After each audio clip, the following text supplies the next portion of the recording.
Tapi waktu saya mau running pertama menjadi gubernur, Bapak Ibu sekalian, saya tanya masyarakat Jawa Tengah, apa problem yang ada di Jawa Tengah menurut Anda hari ini? Apa Bapak Ibu? Yang pertama korupsi. Yang kedua janji politik yang biasanya tidak ditepati. Tidak ditepati itu kalau tidak mencapai target bukan tidak ditepati. Kami coba kombinasikan bagaimana pemerintahan bersih yang tidak korupsi. Yang kedua bagaimana kemudian janji politik itu dipenuhi. Menggebrak, perisai menuju 2045. Ahok akui Ganjar Mahfud kombinasi pas, mampu cabut korupsi hingga ke akar. Tanggapannya soal Mas Ganjar sendiri sosoknya seperti apa dan sekarang dipasangkan dengan Pak Mahfud MD? Ya, saya kira ini satu pasangan yang cocok banget ya. Kan banyak juga orang jujur, tapi tidak berani menyuarakan kejujuran atau melawan. Pak Ganjar kemudian saya kenal sama-sama di Komisi 2 DPR ya. Ini orang berani vokal nih, ngomong nih. Nah ngomong enggak gitu loh. Nah ini berani. Halo, kembali berjumpa dengan Helmi Thohir di channel Redaksi Jurnal. Mantan Gubernur DKI Jakarta Basuki Cahayapurnama atau yang akrab disapa Ahok memberikan apresiasi yang tinggi terhadap pasangan calon presiden dan calon wakil presiden Ganjar Pranowo dan Mahfud MD. Dalam pernyataannya, Ahok menyebut bahwa pasangan tersebut adalah pasangan yang lengkap dan memiliki potensi besar untuk memberantas korupsi. Salah satu akar masalah yang dihadapi bangsa Indonesia. Ganjar dan Mahfud ini pasangan yang cocok. Kalau ditanya apa akar masalah Indonesia, ya korupsi. Selain sistem yang bagus, butuh kepala yang berani lurus. Ganjar dan Mahfud adalah pilihan yang tepat menyelesaikannya, ujar Ahok. Secara singkat dirinya yakin bahwa Ganjar Mahfud adalah pilihan tepat untuk menyelesaikan persoalan korupsi di Indonesia. Menurutnya, selain sistem yang baik, dibutuhkan pula kepemimpinan yang berani dan tegas dalam menangani isu korupsi. Ganjar dan Mahfud dinilai memiliki karakteristik ini. Ahok mengenal sosok Ganjar karena pernah bekerja bersama dengannya sebagai anggota DPR, yang menyebut Ganjar sebagai sosok yang berani dan tegas dalam menyuarakan pendapatnya, terutama saat ada hal yang tidak sesuai dengan prinsip dan keyakinannya. Ganjar itu berani, vokal ngomong, kalau bilang enggak, ya enggak. Dia berani karena memegang teguh ideologi dan keyakinannya. Lanjutnya, menurut Ahok, Ganjar telah teruji dalam menangani isu-isu korupsi dan reformasi birokrasi. Ganjar tidak ragu untuk mengambil tindakan tegas, termasuk memberhentikan orang yang terlibat dalam praktik korupsi.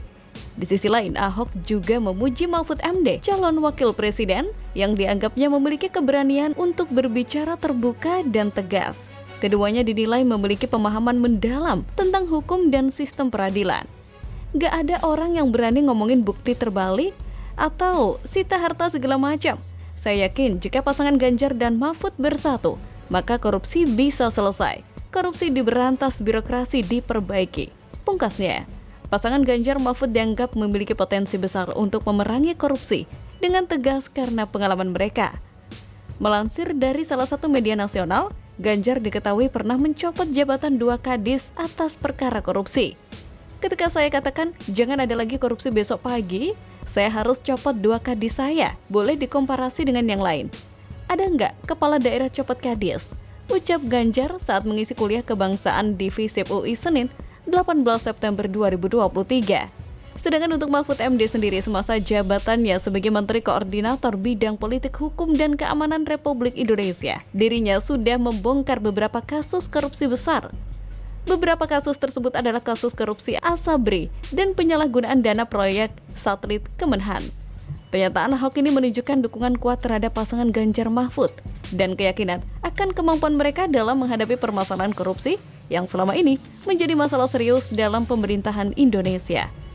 Bahwa kini terkonfirmasi Ganjar mengunjungi dan bertemu Ahok meskipun dalam suasana santai. Publik niscaya menganggapnya sebagai keistimewaan, khususnya terkait pencalonan Ganjar dalam Pilpres mendatang.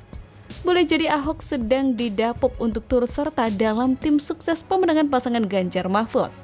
Kita mungkin masih membaca ketokohan Ahok di wilayah yang melihatnya sebagai sosok bersih, sehingga dengan keterlibatan dalam tim sukses bagi Ganjar, mantan Gubernur Jakarta itu akan menyuarakan dukungan bagi pasangan capres dengan suara jujur dan tidak falas. Jadi bagaimana kalau menurut Anda?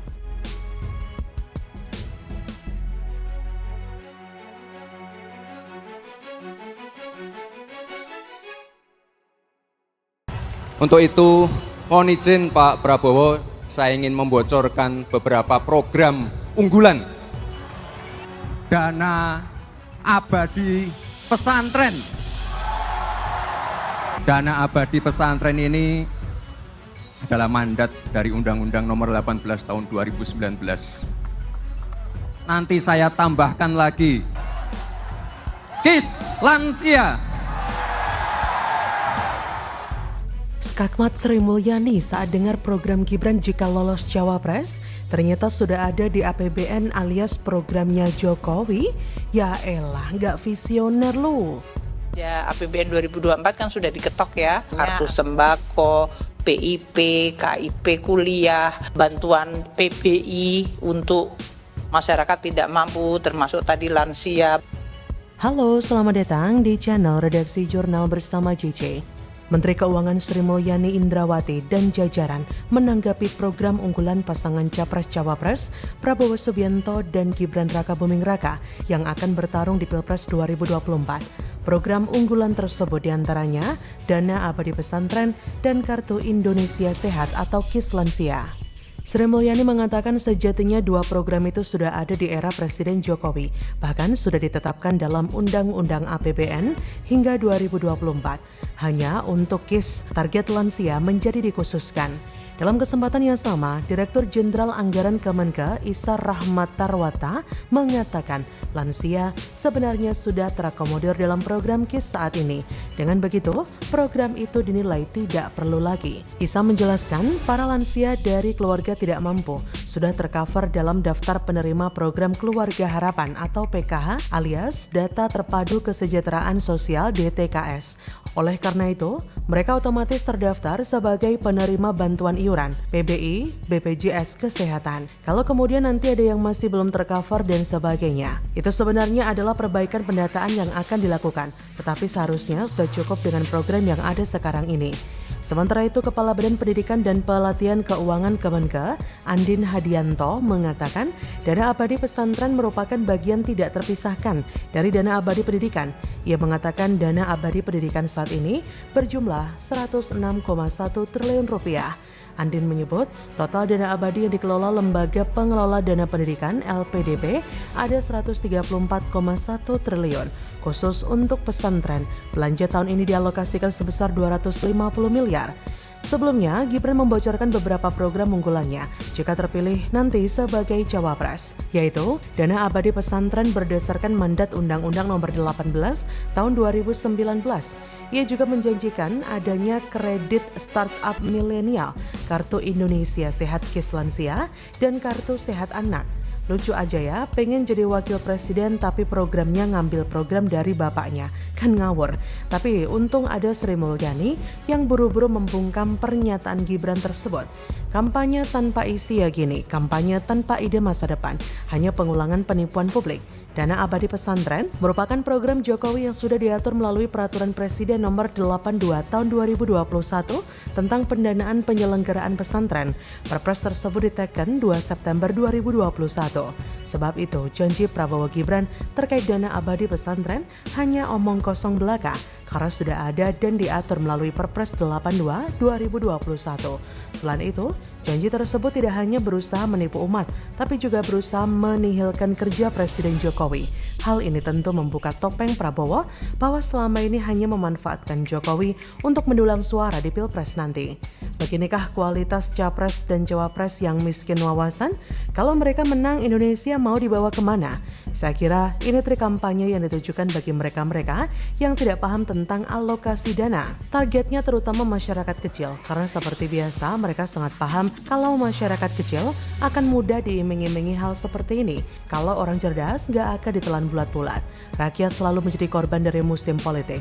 Mendadak muncul banyak calon-calon yang ngakunya berjuang untuk rakyat, sengsara bersama rakyat, jungkir balik demi rakyat, mengabdi kepada rakyat, pergi pagi pulang petang, pinggang pegal demi rakyat. Tapi niat asli hanyalah demi berkuasa. Rakyat adalah tangga menuju puncak kekuasaan. Memang tidak semua orang seperti itu, tapi kebanyakan tulusnya ada syarat dan ketentuan berlaku. Tidak ada makan siang gratis, Ferguson. Tulusnya mereka cuma untuk menutupi ambisi yang sebenarnya. Semua itu bisa terlihat dari cara bicara, perilaku, gerak-gerik, dan manuver politik. Orang awam pun bisa paham asalkan jangan terlalu fanatik. Bagaimana menurut Anda?